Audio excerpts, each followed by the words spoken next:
Assalamualaikum warahmatullahi wabarakatuh. Salam sejahtera bagi kita semua. Om Swastiastu, Namo Buddhaya, Salam Kebajikan. Pertama, mohon izin memperkenalkan diri. Nama saya Dimas Fitri Mariga, alumni SMA N1 Barat angkatan 2014 dan alumni dari Institut Pemerintahan Dalam Negeri angkatan 26 yang lulus tahun 2019 kemarin. Baiklah, di sini saya akan menjelaskan apa saja atau tentang IPDN itu. Ya, Institut Pemerintahan Dalam Negeri atau disingkat dengan IPDN. Ini sekolah kedinasan yang berada di bawah Kementerian Dalam Negeri. Yang dulu sejarahnya dari OSVIA, MOSVIA, terus APDN, STPDN, IP, dan sekarang menjadi IPDN. Ya, ini adalah Bapak Tito Karnavian, yaitu Menteri Dalam Negeri yang menjabat sekarang. Menteri Dalam Negeri adalah ibaratnya pucuk pimpinan dari IPDN. Ini Bapak Hadi Prabowo, Rektor Institut Pemerintahan Dalam Negeri yang baru saja diangkat Maret 2020 kemarin. Ya, sementara ini ada alur pendaftaran. Nah, di sini terdapat 10 tahapan. Berbeda dengan saya dulu karena saya masuk 2015, prosesnya juga beda. Yang ini proses yang terbaru, yang terupdate terakhir 2019 kemarin. Yaitu pertama masuk ke portal sscasn.bkn.go.id. Nah, di situ pelamar masuk di situ membuat akun, itu yang nomor 2 membuat akun untuk masuk ke atau mendaftar ke kedinasan yang akan dipilih nantinya. Setelah membuat akun, bisa login, silahkan memilih kedinasan mana. Ada IPDN, kalau nggak salah itu IPDN, API, STIP, imigrasi, kemasyarakatan, dan banyak lagi. Selanjutnya, setelah mendaftar atau memilih sekolah kedinasan tadi, selanjutnya itu mencetak kartunya. Setelah itu menunggu mengupload persyaratan apa saja yang ini nanti akan diverifikasi oleh panitia. Setelah diverifikasi oleh panitia, para peserta silahkan untuk mengecek ke website SSCASN tersebut. Apabila lolos, nanti akan ke tahap selanjutnya, yaitu pembayaran. Pembayaran di sini semua kedinasan melakukan pembayaran. Beda dengan tahun saya, kalau tahun saya tidak ada pembayaran karena masih per sekolah kedinasan, bukan langsung di bawah Kemenpan RB. Jadi beda dengan tahun saya, yang tahun sekarang kalau nggak salah mulai 2017 mulai ada membayar kode billing ini. Setelah bayar, silahkan mencetak kartu ujian yang nanti digunakan untuk melaksanakan tes. Kalau di PDN, kartu ujian itu nanti dipakai pas tes di ibu kota provinsi. Tergantung dari provinsi masing-masing tesnya di mana. Kalau di Jawa Timur, di BKN regional, tempatnya di Sidoarjo, Waru. Nah, ini jadwal seleksi. Yang pertama, pengumuman peserta SKD, yaitu setelah tadi masuk di SSC ASN tadi, pengumuman peserta. Yang kedua, pelaksanaan SKD, yaitu pelaksanaan tes seleksi kompetensi dasar di BKN Regional 2 Surabaya. Tepatnya di Sidoarjo itu.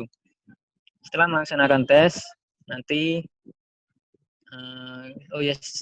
tesnya itu melalui sistem CAT yang komputer. Nanti pas tes itu langsung keluar nilainya, bisa langsung dilihat.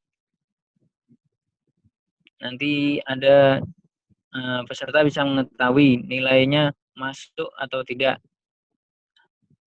Selanjutnya menunggu pengumuman. Pengumuman nanti diumumkan lewat website SPCP IPDN. Setelah lolos dari SKD, pelaksanaan tes kesehatan daerah. Pelaksanaan tes kesehatan daerah kalau pada tahun saya masih di Rumah Sakit Brawijaya di Kodam 5. Kemungkinan tahun ini juga masih sama di Kodam 5. Kalau tahun saya tes kesehatan 2 kali, kesehatan 1 dan 2. Kalau yang sekarang ya sekali langsung itu udah mencakup semuanya dari fisik sama organ dalam juga nantinya. Setelah tes kesehatan di situ nanti diumumkan kembali di web spjp.ipdn.ac.id. Yang bagi yang lolos nanti akan melaksanakan tes psikologi yang untuk tahapan mulai 2017 ini lebih ringkas. Kalau pas tahun saya masih ada tes kesehatan jasmani di daerah. Kalau mulai 2017 sampai sekarang ini tidak ada, langsung setelah kesehatan langsung psiko. Jadi kesamaptaannya nanti di Pantokir. Pelaksanaan tes psiko nanti dilaksanakan di Bandiklat di Gresik kalau nggak salah kemarin itu. Nanti sana dan ini harus dipersiapkan dengan matang tes psiko karena banyak yang mengalami kesulitan di tes psiko.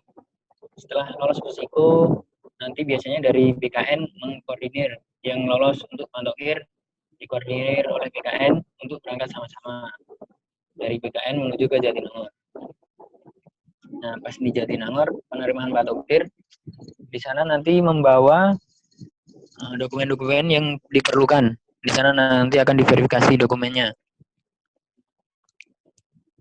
Setelah pelaksanaan verifikasi dokumen, nanti yang lolos langsung akan diarahkan ke asrama untuk menjalani Pantokir. Nanti di sana diasramakan kurang lebih Pantokir 1 bulan. Tapi juga tergantung nanti kebijakan pimpinannya di sana, menyesuaikan waktunya nanti. Setelah di Pantokir itu mencakup kesehatan. Nanti di Pantokir melaksanakan kesehatan ulang. Jadi yang di daerah sudah melaksanakan kesehatan, nanti di Pantokir diulang lagi kesehatannya. Nah, setelah kesehatan baru ini tes kesamaptaan. Yang lari, sit up, pull up, push up, shuttle run, shining kalau buat yang cewek. Setelah kesamaptaan melaksanakan tes wawancara dan pemeriksaan penampilan. Kalau di TNI ini parade. Tes wawancara nanti ada lagi tambahan dari wawancara tuh kesehatan jiwa, keswa, atau kalau di tentara itu mental ideologi. Setelah melaksanakan tes-tes tersebut, nanti pengumuman langsung disampaikan di sana. Kalau tidak salah, kalau tahun saya di Plaza Minsa namanya. Kalau yang terakhir-terakhir ini kalau nggak salah di stadion. Nanti dikumpulkan sana, orang tua bisa masuk, bisa menjemput bagi yang tidak lolos. Kalau yang lolos, orang tuanya bisa mengantarkan. Habis itu pas berangkat, ya udah lepas dari orang tua. Untuk pelaksanaan Diksar Mendispra, yaitu pendidikan dasar mental disiplin praja. Kalau mulai tahun saya itu di Akpol, tapi belum tahu untuk yang tahun ini bagaimana kerjasamanya dengan Akpol, apakah masih berlanjut atau tidak, nanti dari pimpinan yang mengatur. Pelaksanaan Diksar Mendispra ini kurang lebih 1 bulan di Akpol, terus tambahan 1 minggu 2 minggu lah di kampus untuk persiapan pengukuhan menjadi muda praja. Nah, ini persyaratan umum. Yang jelas, yang pertama itu warga negara Indonesia. Nah, untuk usia, dulu tahun saya kalau tidak salah minimal 17, sekarang bisa 16. Dan maksimalnya tetap sama, yaitu 21 tahun. 21 tahun di sini maksudnya pas pembukaan pendidikan tadi, ya pendidikan dasar tadi, usianya masih 21. Untuk tinggi badan, pria minimal 160. Dan pelamar wanita yaitu 155 cm. Untuk persyaratan administrasi, yang jelas ini bisanya dari SMA ataupun MA. Kalau SMK tidak bisa. SMA Taruna Nusantara itu malah bagus. Biasanya menjadi prioritas. Untuk nilai rata-rata 7 doang. Dari 2016 sampai 2019, lulusan 2016 sampai 2019. Untuk provinsi Provinsi Papua minimal 65 untuk RAM. Itu untuk lulusan tahun 2016 sampai 2019. Yang kedua, KTP elektronik bagi yang berusia 17 tahun ke atas. Ataupun kalau belum punya KTP bisa menggunakan KK. Kalau tidak punya KTP maupun KK, melampirkan surat keterangan dari Dispendik Capil daerah masing-masing. Yang keempat, surat keterangan sebagai peserta ujian nasional bagi yang belum lulus ini. Atau yang kelas 3 yang mau lulus belum mendapat ijazah. Surat untuk Papua ini ada terkhusus surat keterangan orang asli Papua. Jadi mulai tahun setelah saya, kalau tidak salah 2016 itu sudah mulai ada program afirmasi untuk Papua. Jadi Gubernur Papua itu meminta orang asli Papua yang masuk IPDN, bukan pendatang-pendatang yang mendaftar dari Papua. Nah, syaratnya yaitu mendapatkan surat dari BKD Kabupaten Kota yang ada di Papua ataupun dari Ketua Majelis Rakyat Papua atau MRP. Selanjutnya alamat email yang aktif dan melampirkan pas foto. Nah, ini persyaratan khusus. Yang pertama, tidak sedang menjalani atau terancam hukuman pidana atau melakukan kejahatan.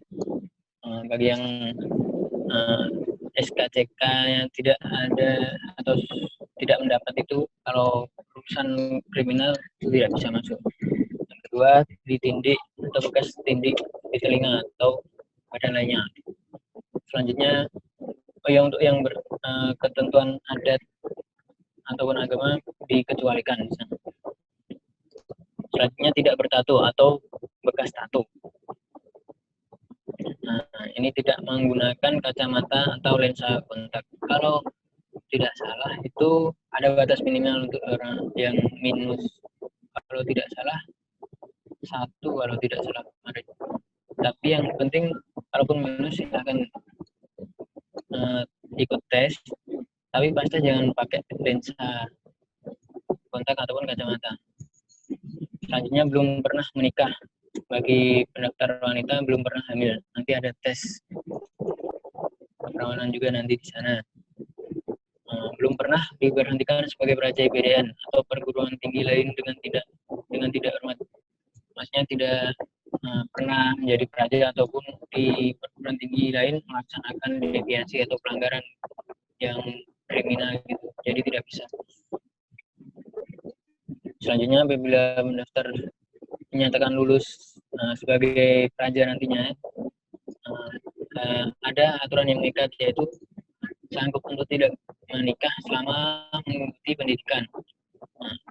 Selanjutnya, bersedia diangkat CPNS ataupun PNS dan ditempatkan di seluruh wilayah negara Republik Indonesia. Jadi bisa jadi tidak kembali ke daerah, bisa juga disebar nantinya. Selanjutnya, bersedia ditempatkan pada proses pembelajaran di seluruh kampus IPDN. Nah, nanti dijelaskan lebih lanjut maksud dari poin C ini. Yang D, bersedia mentaati segala peraturan yang berlaku di IPDN. Jadi harus mengikuti peraturan tata kehidupan pelajar.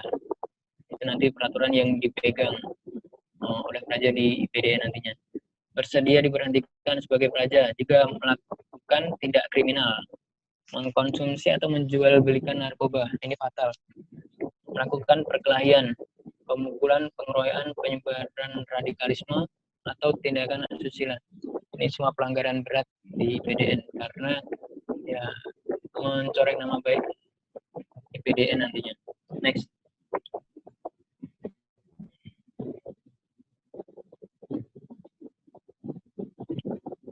Ini bersedia dikembalikan ke daerah masing-masing tanpa biaya apabila terbukti melaksanakan pelanggaran atau melakukan pemalsuan identitas atau melanggar poin-poin yang di atas tadi. Berikut visi dan misi pendidikan. Visi dari PDN yaitu menjadikan lembaga pendidikan tinggi kepemudaan yang terpercaya dan mengemban tugas pengembangan ilmu, pembentukan perilaku, kepahaman, dan penyedia kader pemerintahan yang terampil. Misinya Di antara lain mensinergikan kekuatan aktivitas akademika IPDN, mengembangkan kurikulum berbasis Jarlatsu. Jarlatsu itu pengajaran, pelatihan, dan pengasuhan. Nanti ada penjelasannya sendiri. Membangun jaringan kerjasama dengan berbagai kalangan yang mampu mendukung pengembangan kurikulum dan implementasinya. Melaksanakan Tridharma perguruan tinggi, yaitu Jarlatsu tadi. Meningkatkan kualitas SDM IPDN, memberdayakan praja sebagai subjek pendidikan dan aset nasional. Berikut tujuan pendidikannya. Pertama, kemampuan mengelola kebinekaan sebagai kekuatan bangsa dan melestarikan kesatuan bangsa. Jadi menjadi praja nanti dituntut untuk bisa menyatukan seluruh Indonesia, karena nanti kita hidup di IPDN itu dari berbagai suku, dari Sabang sampai Merauke. Kedua, kemampuan untuk berfungsi sebagai konduktor, dirijen, mengelola berbagai fungsi dan tugas berbeda untuk kesejahteraan rakyat. Nanti sebagai pamong harus bisa menjadi garda terdepan untuk mengelola fungsi dan tugas yang ada di masyarakat nantinya. Ketiga, kemampuan berkoordinasi dan sebagai koordinator berbagai satuan kerja berbeda. Ya, ini kurang lebih hampir sama dengan nomor 2. Ini dididik untuk menjadi pimpinan, bisa mengatur bawahannya, barat mengatur masyarakat.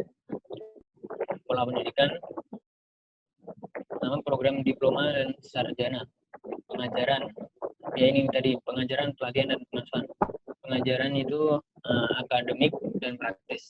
Pelatihan diajarkan tentang keterampilan dalam bekerja nantinya. Pengasuhan yaitu membentuk karakter dan perilakunya, akan memunculkan nilai kepribadian bagi praja tersebut dan kepemimpinan. Program pasca sarjana ini setelah nanti lulus dari PDN bisa melanjutkan S2 di program pasca sarjana dan profesi. Ya, ini ada undang-undangnya sendiri. Untuk kurikulum pendidikan pengajaran antara 144 sampai 158 SKS. Nanti di tingkat 4 ada namanya laporan akhir, kalau ini skripsi. Kalau yang satu skripsi. Magang ini nanti juga di tingkat 4, magang penelitian itu untuk laporan akhir. Pelatihan ini biasanya nanti ada praktek lapangannya juga. Setiap tingkatan ada praktek lapangannya, tingkat 1, tingkat 2, tingkat 3, tingkat 4 ada. Kalau tingkat 4 nanti ada praktek yang namanya bakti karya praja sama Latsitarda. Latsitarda itu gabung sama Akpol, Akmil, AU, AL sama mahasiswa luar nanti.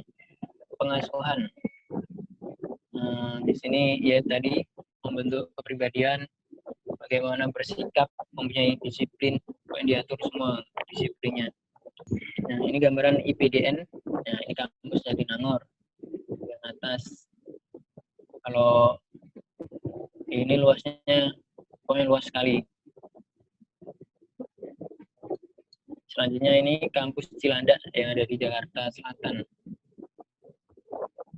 Next.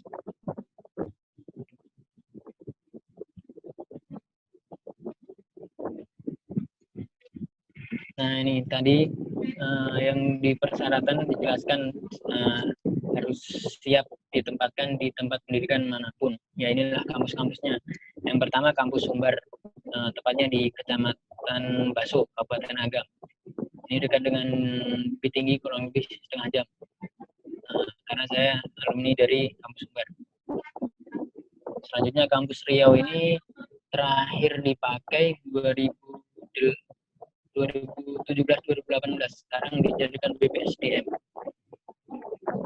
Karena tempatnya sangat jauh sekali kalau kampus Riau ini. Selanjutnya kampus Kalbar berada di Kabupaten Kuburaya, dekat dengan Pontianak juga. Kampus Sulut ini di Manado kalau nggak salah. Kampus NTB berada di Praia, Mataram. Kampus Sulsel ada di Goa, Kabupaten Goa. Kampus Papua di Jayapura kalau nggak salah ini. Ini yang paling jauh, tapi banyak ceritanya nanti. Next.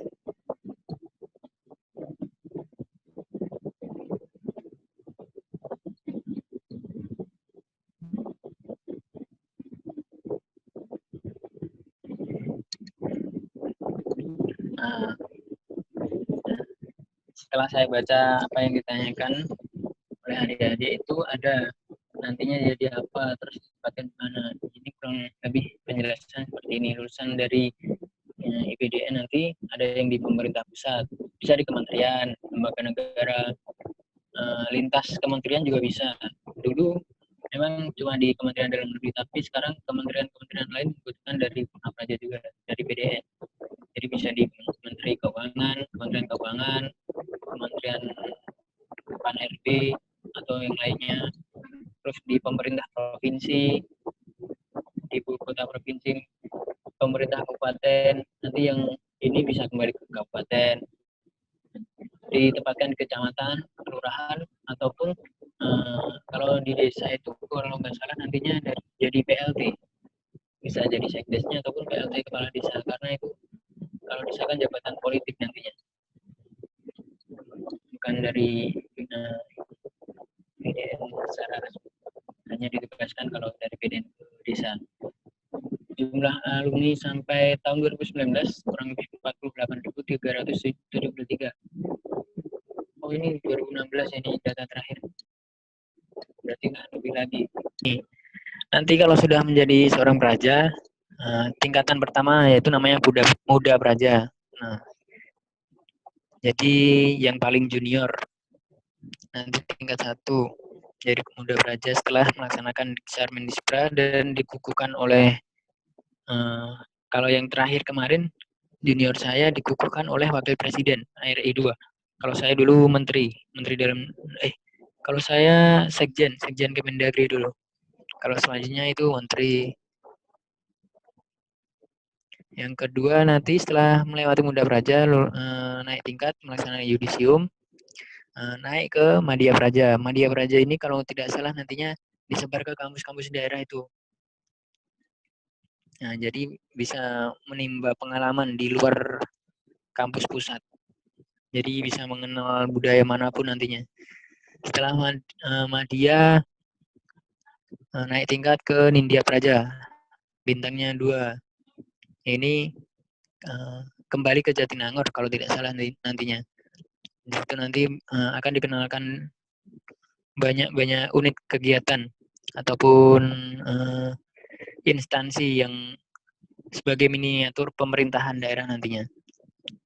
Dan Wasana ini tingkat akhir sudah fokusnya ke pelaksanaan laporan akhir dan skripsi. Karena Wasana sudah mau lulus menjadi Purna Praja.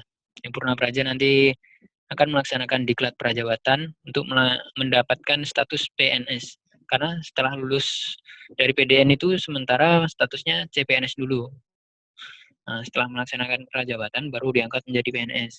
Tahap pembinaan ya tadi muda praja itu penanaman, ditanamkan nilai-nilai positif, nilai-nilai kedisiplinan.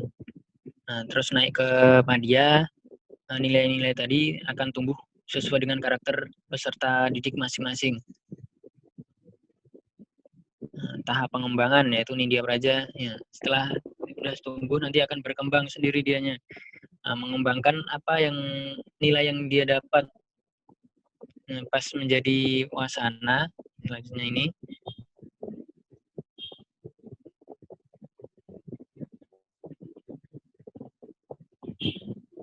pemantapan, memantapkan apa ya, pokoknya Wasana itu udah pikirannya udah mau lulus ya, dimantapkan karakternya. Setelah itu menjadi pamong praja muda, nanti dilantik oleh Presiden RI 1 ataupun kalaupun RI 1 berhalangan, nanti yang melantik ini RI 2 wakil presiden. Nanti pas yudisium itu nanti dilantiknya oleh Menteri Dalam Negeri langsung. Kalau wisudanya. Ini siklus kehidupan praja. Jadi hari Senin itu upacara itu hari Senin dan apel manggala hari Kamis. Untuk pesiarnya hari Sabtu dan Minggu. Itu nanti akan diatur per gender. Jadi kalau minggu ini hari Sabtunya cowok berarti minggunya cewek. Nanti minggu depannya dibalik. Untuk Nindya dan Wasananya yang 3, 3, 4 itu ada pesiar tambahan hari Rabu. Untuk siklusnya bangun pagi.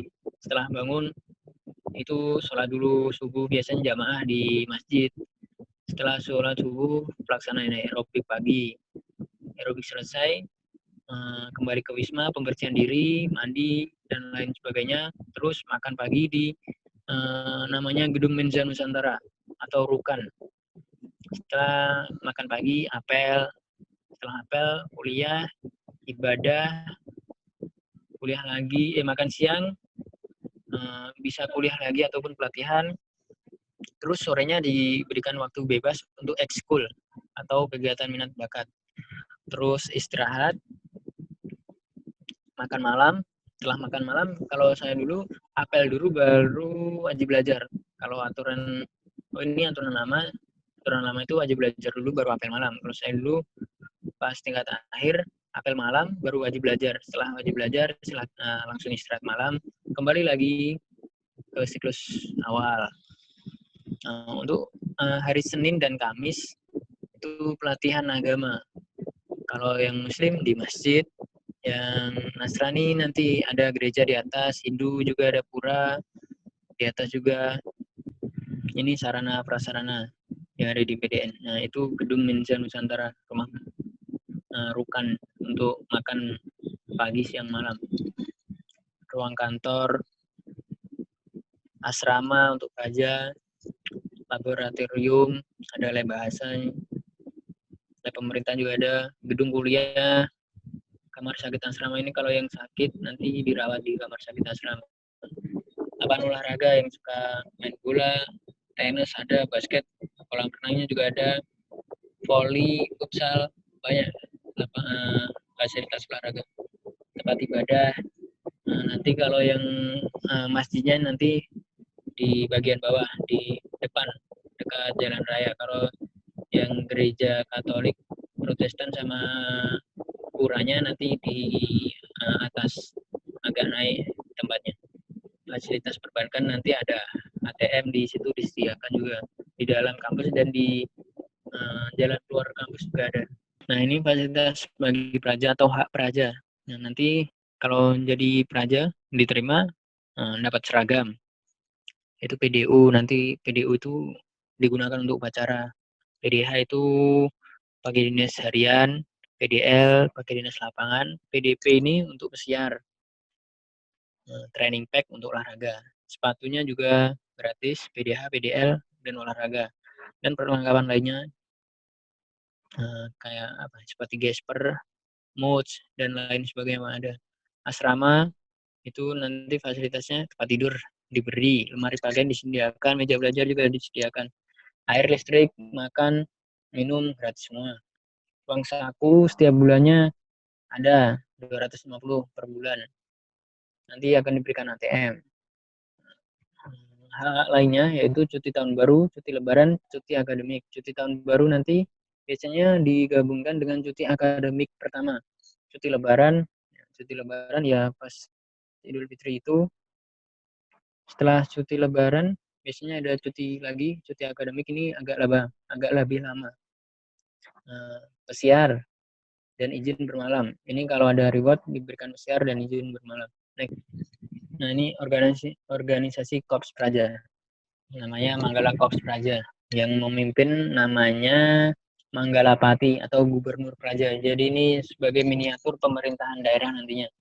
Jadi belajar pemerintahan daerah langsung di sana nanti diajari. Jadi Manggalapati itu gubernurnya, wakil Manggalapati, wakil gubernur. Senapati itu sebagai bupati Praja.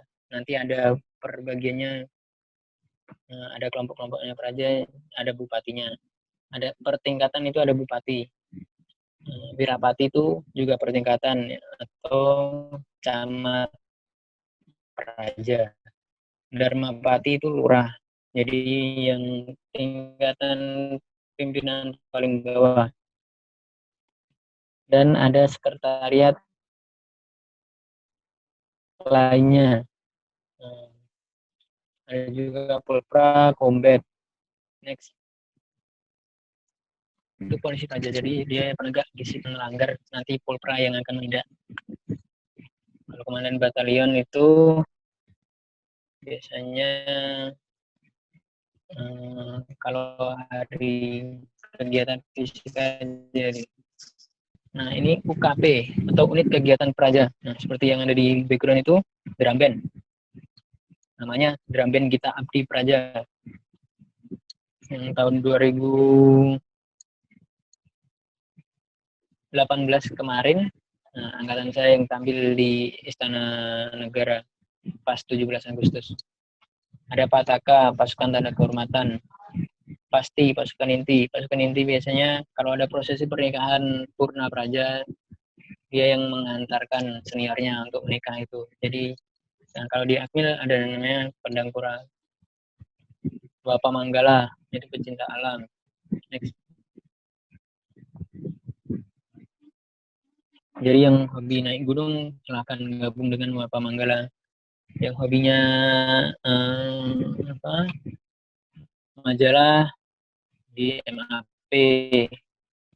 Yang keagamaan bisa Rohis, Islam, ataupun yang Nasrani juga ada. Yang suka olahraga bisa basket itu Pandawa namanya. Pramuka juga ada. Yang dulu SMA suka pramuka silakan gabung teruskan di sini. Forum kajian praja ini kita kumpul membahas masalah yang sedang ramai dibicarakan atau diskusi lah namanya. Mungkin sekian penjelasan. Kalaupun ada pertanyaan nanti silahkan ditanyakan setelah sesi presentasi ini.